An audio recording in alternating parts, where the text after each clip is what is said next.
नमस्कार बच्चों, बीसीए वाले के इस सेशन में आपका स्वागत है, अभिनंदन है।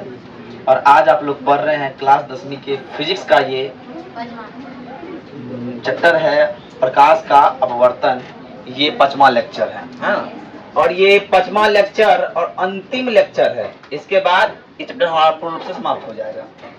पिछले कई क्लास में हमने प्रकाश के अपवर्तन के बारे में जाना, प्रकाश के अपवर्तन के नियम के बारे में जाना, अपवर्तनांक क्या है उनके बारे में जाना, आपतित किरण क्या है, अपवर्तित किरण क्या है, आपतन कोण क्या होता है, अपवर्तन कोण क्या होता है, स्नेल का नियम क्या होता है, अनेक चीजों को पढ़ा है। लेकिन अब जानने का विषय ये है कि हमने प्रतिबिंब के बारे में जाना, लेंस भी जाना। लेंस दो प्रकार के होते हैं, अपसारी लेंस, अभिसारी लेंस, उत्तल लेंस या अवतल लेंस, ये होते हैं। और लेंस के बारे में पढ़े तो हमने जाना उत्तल लेंस में बने प्रतिबिंब कैसे कैसे होते हैं। तो एक बात आप लोग को स्पष्टीकरण मिल गया होगा, उत्तल लेंस में बना प्रतिबिंब आभासी भी होता है और वास्तविक भी होता है।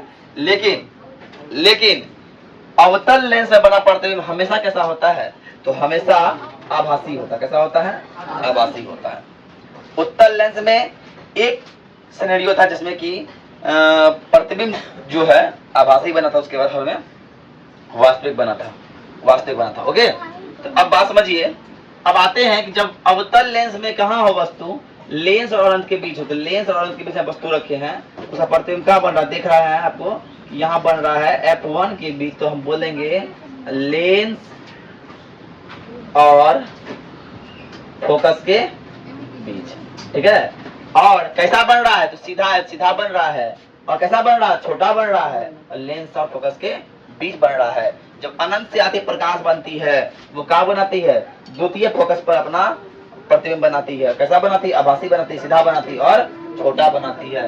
बस अवतल लेंस में इतना ही याद करना, वैसे कुछ था नहीं, इसीलिए। लेकिन अब आते चिन्ह परिपाटी की ओर आते हैं। तो हमने दर्पण में भी चिन्ह परिपाटी पढ़ा और यहाँ पे भी चिन्ह परिपाटी पढ़ेंगे। पहला बात, आपतित प्रकाश की दिशा में जो होता है वो धनात्मक होता है। आपतित प्रकाश की दिशा में क्या होता है? धनात्मक होता है।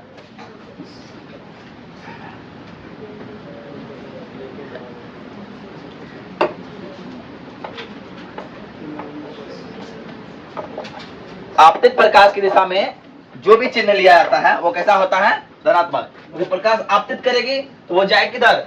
दायां तरफ, और दायां तरफ क्या होता है? धनात्मक होता है।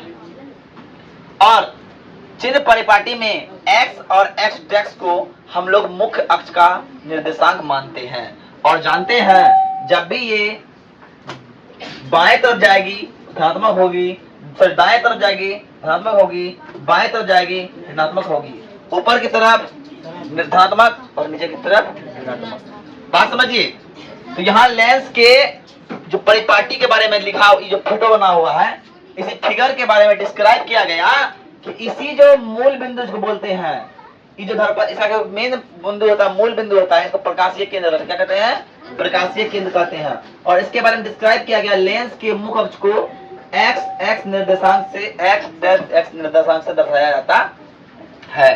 अब आते हैं, सभी दूरियां लेंस के प्रकाश केंद्र से मापी जाती है। ये क्या है? लेंस का प्रकाश केंद्र है, इससे सभी दूरी मापी जाती है। कोई वस्तु यहाँ पे रखा हुआ है 5 मीटर पर, तो लेंस से वो पॉजिटिव 5 मीटर पर रखा हुआ है। और प्रतिबिंब अगर 10 मीटर बढ़ रहा है तो लेंस के मूल बिंदु से नापा जाता है कोई चीज। ओके, उसके बाद आता है कि आपतित प्रकाश की दिशा में मापी गई दूरियां धनात्मक होती है। आपतित प्रकाश इधर है, तो इस ओर जितना दिशा नापेंगे, समझिए, इस ओर जितना दिशा नापेंगे वो कैसा होगा? धनात्मक होगा।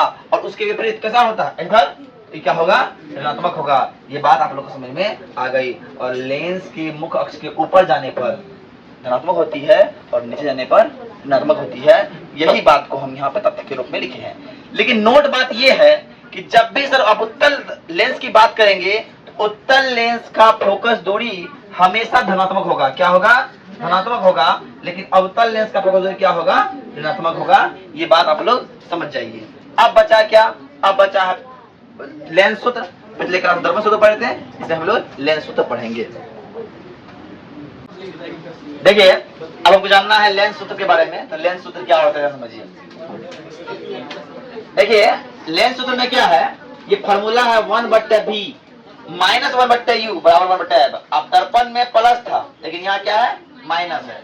मान लीजिए दर्पण है, यहाँ पे लेंस है, लेंस से एक प्रतिबिंब बन रहा है इस तरह से, और जहां पे वस्तु रखे हैं, लेंस से जितनी दूरी पर रखा हुआ वस्तु है वो हो गया क्या, वस्तु दूरी, और लेंस से इतने दूरी पर प्रतिबिंब रखा है हो गया प्रतिबिंब दूरी, और जो हो गया एफ।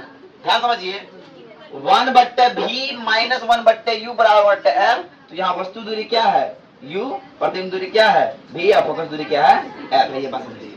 अब आवर्धन क्या होता है, आवर्धन हम लोग लेंस दर्पण में पढ़े हैं कि क्या पढ़े हैं, वस्तु के प्रतिबिंब की ऊंचाई और वस्तु के ऊंचाई के अनुपात को क्या बोलते हैं, आवर्धन बोलते हैं, और इसे m द्वारा दर्शाया जाता है। इसीलिए m बराबर h डैश बट्टे h हो गया। और इसी को हम, लेकिन ये बात समझिएगा, दर्पण में जब हम पढ़े थे तो वहां आवर्धन बराबर माइनस v बट्टे u हुआ था, लेकिन लेंस में आवर्धन बराबर प्लस v बट्टे u होता है। ये बात ध्यान रखिएगा। अब आते हैं, नोट में दिया है यदि आवर्धन धनात्मक है तो प्रतिबिंब सापेक्ष उल्टा और वास्तविक बनेगा। अगर आवर्धन का मान प्लस में आता है तो उल्टा बनेगा प्रतिबिंब, और वास्तविक बनेगा। लेकिन नेगेटिव आ गया, ऋणात्मक आ गया, इसका मतलब क्या है, प्रतिबिंब हमेशा आभासी बनेगा। ये मेरा इंपोर्टेंट पॉइंट था। अब आते हैं सबसे लास्ट पॉइंट चैप्टर का, इसको बोलते हैं लेंस की क्षमता, पावर ऑफ लेंस। अब कहता है किसी लेंस की क्षमता उसके फोकस के व्युत्क्रमानुपाती होता है। अगर जितना फोकस है उसके उल्टा होता है कौन, लेंस की क्षमता। और जानते हैं सर, लेंस की क्षमता को P से दर्शाया जाता है। कैसे दर्शाया जाता है, P से। इसलिए P बराबर होता है व्युत्क्रमानुपाती 1/f, P बराबर 1/f। और इसका मात्रक होता है सर डायऑप्टर। वेरी वीआई क्वेश्चन है।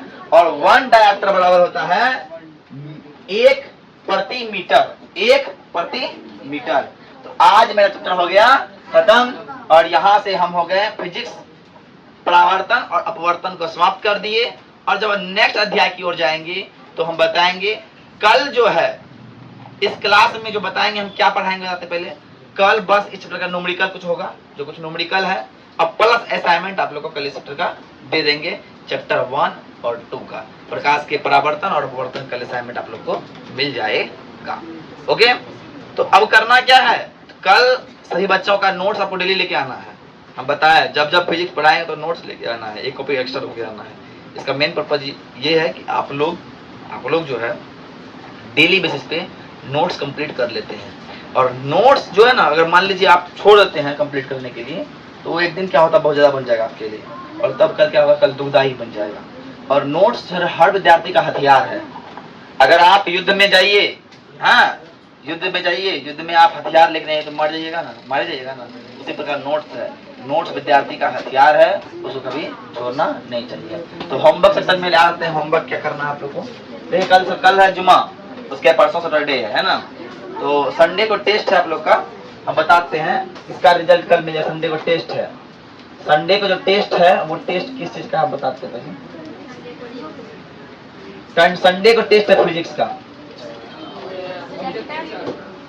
और इसमें सिर्फ होगा ऑब्जेक्टिव, चैप्टर 1 और 2 दोनों लगा के ऑब्जेक्टिव होगा, ठीक है। और टाइम जो है आपको अपडेट कर दिया जाएगा, ठीक है। तो आज के लिए इतना ही।